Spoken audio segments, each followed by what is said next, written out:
हर खबर पर होगी आपकी पकड़। डाउनलोड कीजिए एबीपी लाइव ऐप। मेरे प्यारे देशवासियों, $5 ट्रिलियन इकोनॉमी का सपना हो, स्वावलंबी भारत की सपना हो, महात्मा गांधी के आदर्शों को जीना आज भी प्रस्तुत है।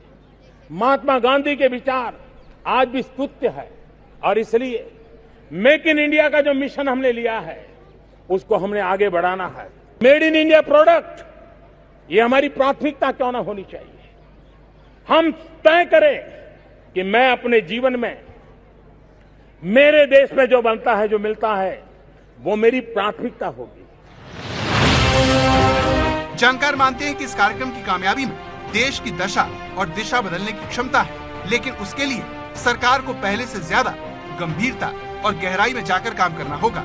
स्टेप ये होगा कि हम दुनिया से क्या आयात कर रहे थे, आप उसकी लिस्ट बनाइए और इंडस्ट्री के सामने रखिए कि देखिए हम इलेक्ट्रिकल इक्विपमेंट्स मंगाते थे, हम केमिकल्स मंगाते थे, हम प्लास्टिक प्रोडक्ट्स मंगाते थे। जो कंपनियां इस देश में इस सेक्टर में इन्वेस्ट करेंगी और इस क्वालिटी नॉर्म्स पे हम उनको ये सुविधाएं देंगे, ये इंसेंटिव देंगे।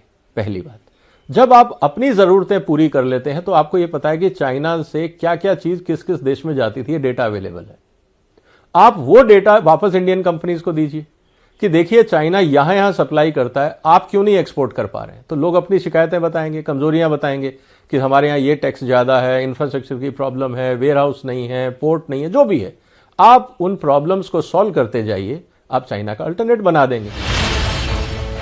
यहाँ एक बात समझनी बहुत जरूरी है और वो ये कि चीन भले ही हमारा विरोधी हो, लेकिन उसने अपने उद्योगों के लिए हमसे बेहतर फैसले किए हैं। हम ऐसा नहीं कर सके, इसीलिए आज हम रोजगार और मांग की कमी से जूझ रहे हैं। कोरोना की एंट्री से पहले हमारी अर्थव्यवस्था हाँफ रही थी, जिसकी हालत कोरोना के झटके ने और खराब कर दी। ऐसे में शिशिर सेना जैसे आर्थिक जानकारों का मानना है कि अब वक्त आ गया है कि सरकार आम आदमी के हाथ में पैसे दे।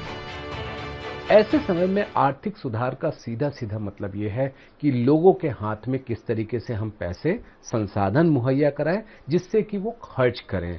खर्च करेंगे तो बाजार में मांग बनेगी, मांग बनेगी तो इससे कंपनियां सेवा और सामान दोनों का उत्पादन करेंगी, इससे रोजगार के नए मौके बनेंगे, अर्थव्यवस्था में उससे कमाई आगे हो सकेगी। तो अर्थव्यवस्था जो अभी एक दुष्चक्र में आते हुए दिख रही है, वो एक अच्छे व्यवस्था में तब्दील हो जा सकती है। ये सब तब होगा जब जनता सरकार का साथ देगी। जिस तरह से देश कोरोना के खिलाफ प्रधानमंत्री की एक अपील पर घरों में सोशल डिस्टेंसिंग के व्रत का पालन कर रहा है, उसी तरह जनता को भी आर्थिक सुधार से जुड़े फैसलों में सरकार का साथ देना होगा। सरकार को चीन की तरह सबसे पहले देश हित रखकर दूर की सोच वाले फैसले लेने होंगे। चीन ने साल 2018 में रिसर्च और डेवलपमेंट में 22,42,000 करोड़ रुपए का निवेश किया। ऐसा करने वाला चीन दूसरे नंबर का देश है। सीधी बात, चीन अपने नागरिकों में लंबी अवधि का निवेश कर रहा है, अपने अफसरों को दुनिया की टॉप और बेहतरीन यूनिवर्सिटी में पढ़ने के लिए भेज रहा है, जिसने चीन को अमेरिका के सामने एक मजबूत आर्थिक ताकत बना दिया है।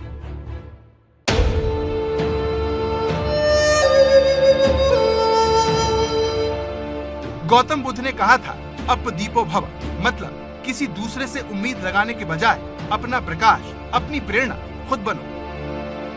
मोदी है तो मुमकिन है, मोदी है तो मुमकिन है, मोदी है तो मुमकिन है। भारत में दशकों बाद एक पार्टी की बहुमत वाली दोबारा सरकार है। लोकसभा, राज्यसभा में सत्ताधारी पार्टी का दबदबा है। पार्टी और देश की राजनीति में प्रधानमंत्री मोदी के कद का दूर दूर तक विकल्प नहीं है। अरे 125 करोड़ देश के आशीर्वाद जिसके पर्दे पे होता है, वो कभी डरता नहीं है।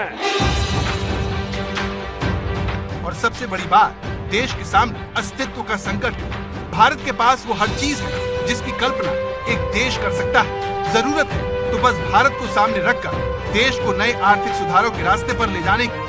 यही असली देशभक्ति होगी।